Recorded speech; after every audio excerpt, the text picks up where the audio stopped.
Nos últimos dias, tenho falado com você a respeito da mente, o poder dos nossos pensamentos, de como nossos pensamentos determinam as nossas palavras e afetam nossas emoções, afetam nossas ações. E, de fato, eu quero ler isso aqui para você. O que quer que você tenha na mente tenderá a ocorrer na sua vida. Se você continuar acreditando naquilo que sempre acreditou, você vai continuar sendo do jeito que você sempre foi. Se você continuar a fazer o que você sempre fez, vai continuar a receber o que sempre recebeu. Se você quer resultados diferentes na sua vida ou no trabalho, tudo o que precisa fazer é mudar a sua mente. Isso é de um autor anônimo, não sei quem foi, mas achei muito bom. Noutras palavras, muitas pessoas querem mudança. Você ora por mudança, não sei como pensamos que a mudança virá, mas não vai ser magicamente. Deus não vai fazer vapt-vupt e tudo vai mudar.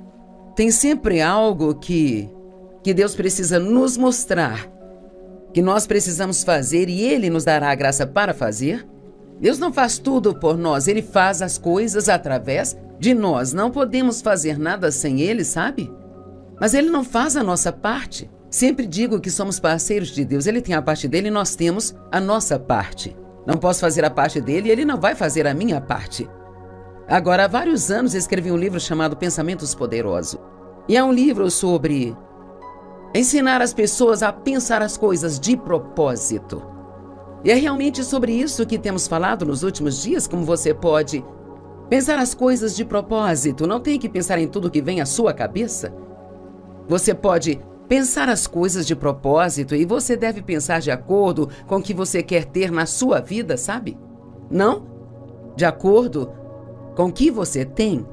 Talvez você não goste de suas circunstâncias agora, então só pensa nelas o tempo todo e fala delas o tempo todo, pensa nelas, fala delas, pensa nelas, fala delas. Quer saber, elas vão ficar exatamente do jeito que estão. Mas se você quer que suas circunstâncias mudem, você ora e pede a Deus para trabalhar em você nesta área. E então você renova sua mente nesta área e você muda a maneira como você fala. E então, o primeiro pensamento de poder sobre o qual vamos falar é um que acho muito importante, chamado eu posso fazer o que eu preciso fazer na vida através de Cristo. Tem tantas pessoas que dizem, eu não consigo, eu não posso. E uma das desculpas é que é muito difícil, não posso porque é muito difícil. Bem, Deus diz em Filipenses 4:13, eu tenho força para todas as coisas em Cristo que me capacita. Estou pronto para qualquer coisa e igual a qualquer coisa através daquele que infunde força interior em mim.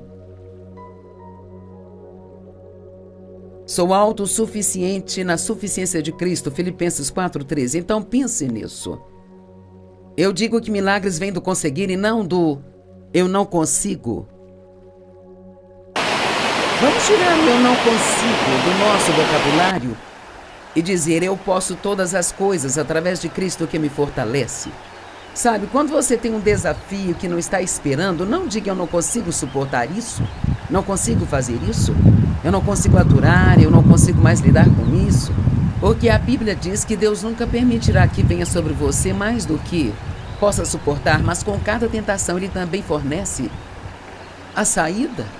Então, o que quer que surja em seu caminho, você pode lidar. Caso contrário, isso não viria na sua direção. Deus não vai permitir que venha sobre você mais do que possa suportar. E a primeira coisa que precisa fazer quando tem uma situação desafiadora na vida, a primeira coisa que precisa fazer é orar. Deus, não posso fazer isso sozinho, mas sei que através de você eu posso fazer. Porque sua palavra diz, eu posso fazer todas as coisas através de Cristo, que é a minha força. Não se permita ter pensamentos como, eu já não aguento isso mais. Se isso acontecer comigo mais uma vez, eu vou parar e vou desistir. Não profetize seu futuro assim.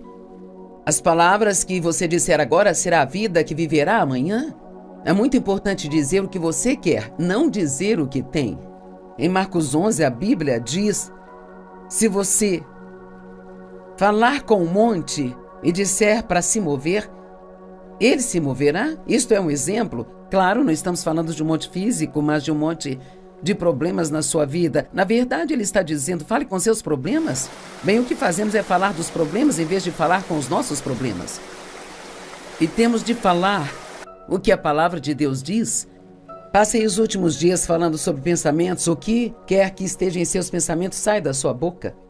A Bíblia diz, a boca fala do que o coração está cheio. Se as coisas não mudarem, logo vou desistir. Não fale desse jeito. Livre-se das suas desculpas. Quando surgem coisas que são desafiadoras para nós ou novas que nunca fizemos ou que não queremos fazer, acabamos dando desculpas. Bem, aqui estão algumas desculpas que damos. Isso vai ser muito difícil. Esta é a primeira vez. É muito difícil. Sabe no que eu acredito? Acredito que somos ungidos para coisas difíceis. Eu creio que, como filhos de Deus, podemos fazer coisas através dele que ninguém mais poderia fazer. Outra desculpa é: eu não tenho tempo. Eu não tinha planejado isso hoje. Quer saber? Várias coisas surgiram na vida de Jesus que ele não planejou. Precisamos ter a capacidade de nos adaptar e ajustar e estar prontos para qualquer coisa. Para qualquer coisa, não importa o que seja. Eu não planejei isso hoje. Eu não vejo como isso vai funcionar. Essas são outras desculpas. Não tenho vontade. Cara, esse é um grande problema. Eu tenho muitos problemas pessoais para me envolver nisso agora, sabe? Não sei como posso fazer isso. Eu nunca fiz isso, nem conheço ninguém que já tenha feito isso, sabe? Bem, quem disse que você não pode ser o primeiro a fazer alguma coisa?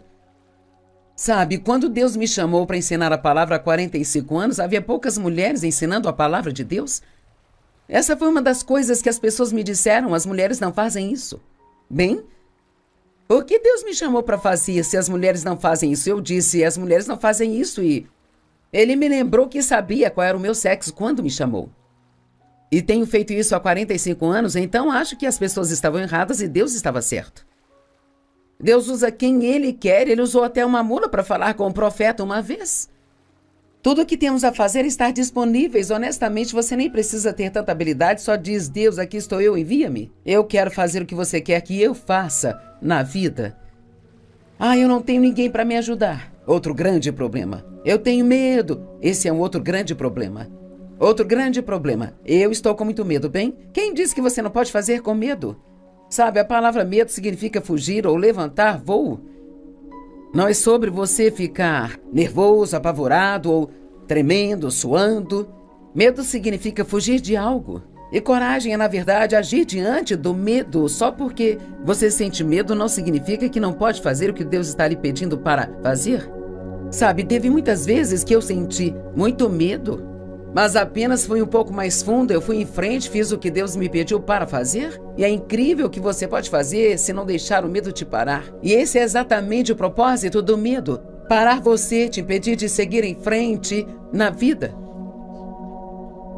O segundo pensamento do qual falaremos é: Deus me ama incondicionalmente. Cara, se você sabe o quanto Deus te ama, isto te dá confiança e também te dá coragem. Acrescenta alegria à sua vida. Deus te ama incondicionalmente. A Bíblia diz lá em Efésios que assim como em seu amor ele nos escolheu e na verdade nos escolheu para si mesmo, para sermos seus em Cristo. Deus propositadamente te escolheu, ele não ficou preso a você de propósito. Não ficou preso com você sem poder fazer nada. Deus escolheu você para si mesmo. Ele tem um grande plano para a sua vida. Tem pessoas que precisam ouvir o que estou dizendo hoje. Deus tem um grande plano para a sua vida e você diz, bem, Joyce, eu acreditei nisso, mas eu cometi tantos erros e fiz tantas coisas erradas e acabei desistindo. Eu não acredito mais que algum dia terei uma vida boa, cometi muitos erros. Bem, você está acreditando nas mentiras de Satanás, não no que a palavra diz. Porque a Bíblia diz que quando pecamos, se admitirmos nossos pecados e confessarmos, ele não somente vai nos perdoar, mas levará nossos pecados para tão longe quanto o leste está do oeste, e veja isso, e ele não se lembrará deles mais. Uau, isso é muito bom.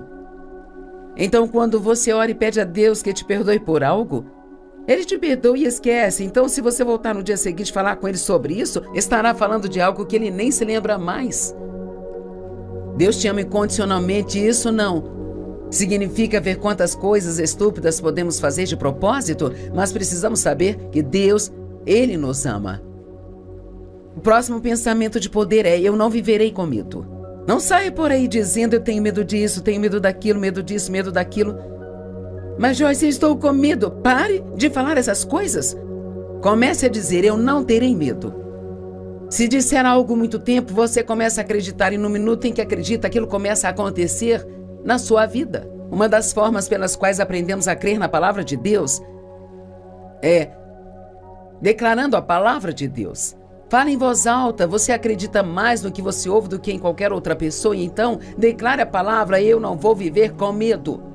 2 Timóteo 1,7, porque Deus não nos deu espírito de medo, mas de poder, amor e uma mente sã. A Bíblia Amplificada diz que uma mente sã é uma mente calma e bem equilibrada, é uma mente de disciplina e autocontrole. E não é bom ter uma mente de disciplina e autocontrole? Quando pensamentos errados entrarem na sua mente, você pode se disciplinar e derrubá-los e escolher pensar em algo que vai te beneficiar na sua vida. Há pensamentos cheios de morte e pensamentos cheios de vida, e você pode ministrar vida a si mesmo, tendo bons pensamentos. E você pode ministrar a vida a si mesmo e a outras pessoas apenas dizendo coisas boas. Provérbios 18:21 diz: o poder da vida e da morte estão na nossa língua, e os que a satisfazem devem comer o fruto dela para a vida ou para a morte. Uau! Eu acho que é daí que vem a afirmação: você vai engolir essas palavras. Porque literalmente nos alimentamos das nossas próprias palavras, e esta tem sido uma parte muito importante da minha vida.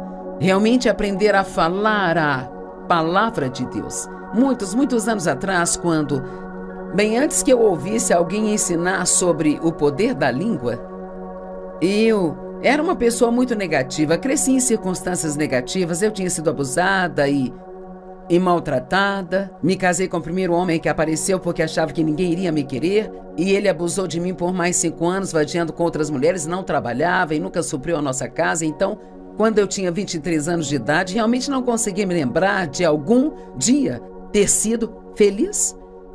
E tantas coisas decepcionantes aconteceram na minha vida que eu acabei me tornando negativa. Cheguei ao ponto de pensar que se eu não acreditasse em nada, se não esperasse nada de bom acontecer, não ficaria desapontada por não acontecer. E eu já estava convencida de que coisas ruins aconteceriam antes de acontecerem. Isso é chamado de maus presságios na Bíblia. Todos os nossos dias têm se tornado ansiosos e miseráveis pelos maus presságios, por esperarmos algo ruim. Temos que acreditar que coisas boas, não coisas ruins, vão acontecer. Bem, Joyce, se eu acreditar que algo bom vai acontecer e aí não acontece, acredite no dia seguinte. E então, Deus começou a tratar comigo que eu precisava parar de ser tão negativa, e eu sentia que estava realmente me esforçando para ser positiva. Eu, estava trabalhando nisso com o Senhor, e eu estava tentando ser positiva, e 6 meses depois achava que não tinha alcançado nenhuma mudança na vida. Então fiquei reclamando com o Senhor, e eu disse: eu tenho sido realmente positiva e eu não tenho dito coisas negativas e nada mudou. E cara, Deus mudou minha vida com uma frase. E ele disse: você não tem dito coisas negativas, mas você também não tem dito nada de positivo. E foi aí que aprendi sozinha, apenas comigo mesma e com Deus, o poder das confissões positivas. E não estou falando de um evangelho, declare, reivindique, no qual muitas pessoas ficam dizendo: eu vou ser um milionário, e aí você se torna um milionário um dia, sabe? Eu estou falando de confessar a palavra de Deus. Isso está em toda a Bíblia. Parte de meditar na palavra é sussurrá-la junto da sua respiração suavemente. Então precisamos declarar a palavra de Deus. Não sair por aí dizendo: tenho medo, eu tenho medo. Diga: eu não vou ter medo. Deus criou você para aventuras. Mas se você tem medo, você nunca terá nenhuma aventura. Sua vida será sempre monótona e chata. Se fizer a mesma coisa sempre, o tempo todo, ficará entediado com a vida. Aprenda a se antecipar. Quando pensamentos de medo vierem à sua vida, aprenda a se antecipar a eles. Precisamos fazer a mesma coisa com medo, temos que nos antecipar. E quando o medo tentar entrar, você tem que se antecipar e dizer: não, eu te peguei, o diabo está mentindo para mim e eu não vou ter medo. O que o homem pode fazer contra mim? Se Deus é por mim, quem pode ser contra mim? Você precisa estudar muitas dessas escrituras sobre não temer. Eu não temerei nenhum mal, disse o rei Davi. Eu não, acho que ele estava fazendo uma declaração sobre algo que ele faria. Eu não vou ter medo. Se Deus é por mim, quem poderá ser contra mim? Eu posso fazer todas as coisas em Cristo, que é a minha força. Deus me ama incondicionalmente e eu não vou ter medo. Com certeza você já pode começar a ver a diferença que isso fará em sua vida. Isso não é algo que você faz só uma vez, mas você gasta um pouco de tempo todos os dias confessando a palavra e dizendo as coisas que Deus fala e que você ainda não tem na sua vida, mas que você quer ter, e está profetizando no seu próprio futuro. Você vai ter amanhã o que você fala hoje. Agora, não estou dizendo que se você disser algo amanhã receberá, mas estou dizendo que se começar a falar coisas positivas em algum lugar do seu futuro, essas coisas positivas começarão a acontecer.